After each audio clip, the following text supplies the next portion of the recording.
মিয়া ভাই আমি পাস করছি মিয়া ভাই। মিয়া ভাই ভাই তুই পাস করছস?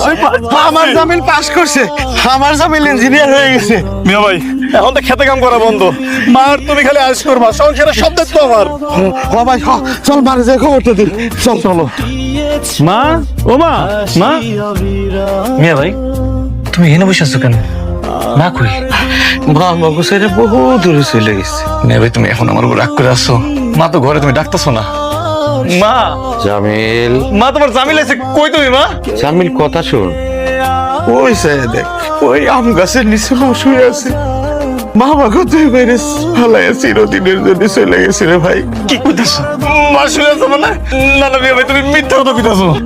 মিয়া ভাই আমি তো কিছুই করতে পারলাম না মিয়া ভাই, আমি আমার শেষ ক্ষমাটা চাইতে পারলাম না। আমি শাস্তি পেয়ে গেছি, আমার শাস্তি পেয়ে গেছি। আমি চাকরি থেকে সাসপেন্ড হয়েছি, আমার সংসার তছনছ হয়ে গেছে। তোর চাকরি নাই মানে? মিয়া ভাই তোমার গর্ব এই জামিল যে কিনা ঘুষের অপরাধে চাকরি থেকে সাসপেন্ড হয়েছে। এইটা আমি বিশ্বাস করি না। আমার জামিল এই কাজ করতে পারে না। তুই আমার খুইলা কি হয়েছে তোর? লিমার লোভের জন্য, লিমার লোভের জন্য এই জঘন্য কাজটা আমি করছি। এখন অফিসে যদি আমি 2 দিনের মধ্যে টাকাটা দিতে না পারি, পুলিশ আমার ধরে নিয়ে যাবে, ধরে নিয়ে যাবে মিয়া ভাই। জামিল তুই ভাবিস না ভাই, তোর ভাই মরে যায় নাই, তোর ভাই এখনো বাইসা আছে। কিন্তু মিয়া ভাই এত অল্প সময়ের মধ্যে তুমি এত টাকা কোথা থেকে ব্যবস্থা করবা? সেটা তুই আমার পর ছেড়ে দে।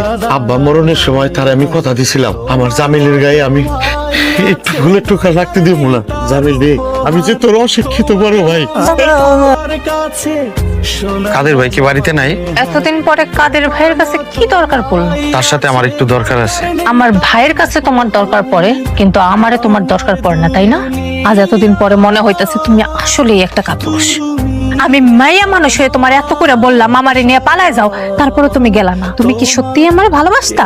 আমি তোমারে বিয়ে করতে পারবো না কাজল, তুমি আমারে ক্ষমা করে দিও। এটাই কি তোমার শেষ কথা? কথা কও না কেন? তার মানে আমার ভাই ঠিকই কইতো, তুমি একটা কাপুরুষ। এতদিন আমি তোমার মতন একটা কাপুরুষকে ভালোবাসছি। তুমি আর কোনোদিন আমার সামনে আসবে না। চলে যাও আমার বাড়ির সামনে থেকে।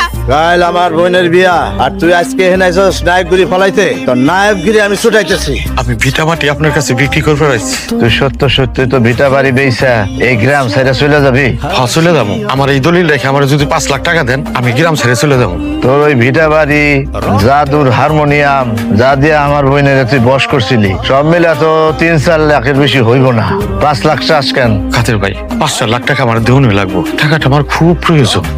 5 লাখ টাকা তোর আমি দিব না। কাদের মিয়া কাল কিন্তু আপনার বোনের বিয়াটা তাইলে হইব না। ধরে নেন ওই বাড়তি টাকাটা আমি আমার ভালোবাসাটা আপনার কাছে বিক্রি করে গেলাম। ঠিক আছে, তুই যখন এই গ্রাম ছেড়ে চলে যাবি,